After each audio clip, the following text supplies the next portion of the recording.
Did you see Strong it? words by who? I think they were both of them, to be honest. Right. I think both parties came out maintaining their stance and clearly what their objectives are, what they will and will not do. I think both of them came out strong as leaders should. I think they are making the chess moves. You know, nobody's jumping in too far, and nobody's kind of pulling back. So I think, like I said, I was having a discussion yesterday at Statement Pieces, big up on yourself. So I was talking to Auntie Valerie and her son Chris, and I was saying that I think there's going to be some sort of resolution quietly. So stuff has been hashed out in the public space so far.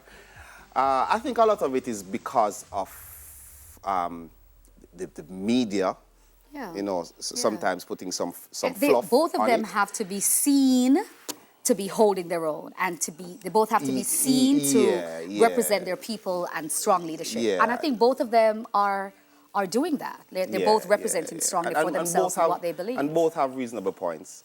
Yeah. Both have reasonable points. Yeah. I mean, it's a tricky one because as it relates to being sovereign, like, I don't know enough about what it is to be, because that we can also declare ourselves as sovereign. That's what a lot of persons are doing in America, to try to separate themselves from the whole vaccination process. You're declaring yourself a sovereign, and you're separate from. But I don't know enough about that to be able to really give how it works, how you should do or you shouldn't do. So what we see being questioned a lot is the Maroons, their claim on being a sovereign nation. Yeah.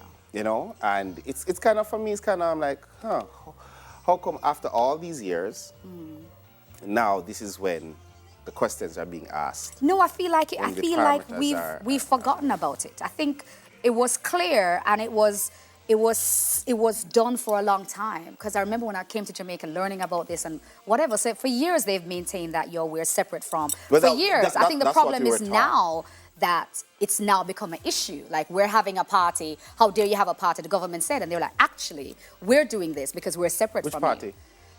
The festival? Oh, they had a festival. No, they got a permit. Yeah, that's what I'm saying. But there was still that kind of... No. What happened is that, we have a lot of substance. Yes. But, like you said, big up to both of them. I hope it's resolved responsibly and wonderfully. I'm sure it will. In other news, Bob Saget, the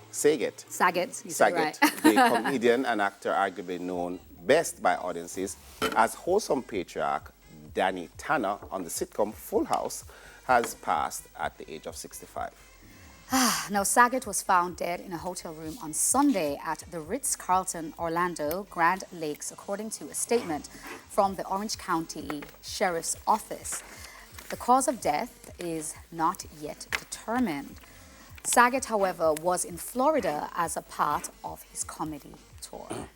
Now, according to tour dates pinned to his Twitter account, he performed Saturday night at Ponte Vedra Beach, which is in Florida, and he was set to perform at locations in New York, Canada, and several other locations in the coming months.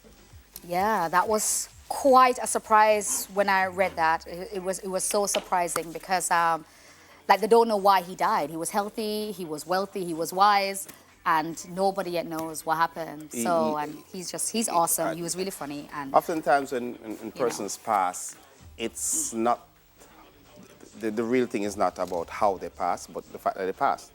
He's no longer here with us, and he'll be remembered, fondly, and he was in the middle of doing something that he loved. Yeah. So.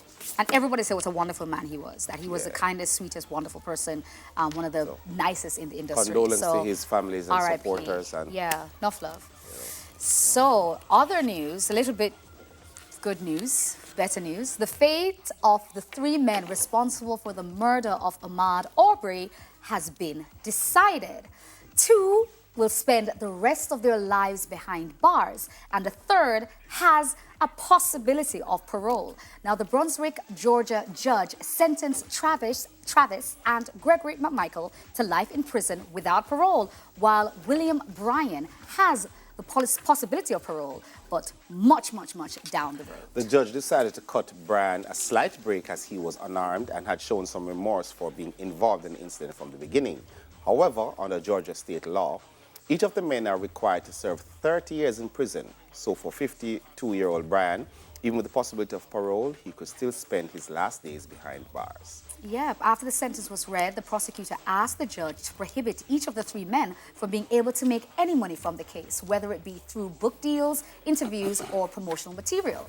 Now, a decision the judge has not yet made. However, all three are still scheduled to stand trial in federal court next month for hate crimes related to Ahmaud's murder. For the first time, I want to say, well done. I don't know if you guys remember, this young man was jogging about his business, and he was accosted by three men that got their guns and were like, you know... No, they ran him down. Yeah. They literally ran him down. They drove him down, Right. he's jogging, drove him down, jumped out of their cars, and decided to shoot this young man. Shot him because he was just running Running whilst black. That's what it was. It was because they kept calling him nigger and all that kind of stuff. So, yeah. The black community is chalking this up As a win. as a win. Yeah, so, we need to see more like that. Yeah. Yeah. So, And with that, Datam Lab will be right back with much more buzz.